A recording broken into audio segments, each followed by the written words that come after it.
Magandang umaga, bagong Pilipinas. Narito ang Police News Express sa mga oras na ito.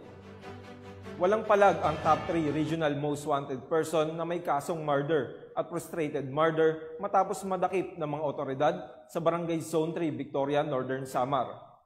Naaresto ang akusado na kinilalang si alias Raymond sa bisa ng warrant of arrest para sa kasong murder na walang inirekomendadong piyansa at frustrated murder na may inirekomendadong piyansa na 200,000 piso.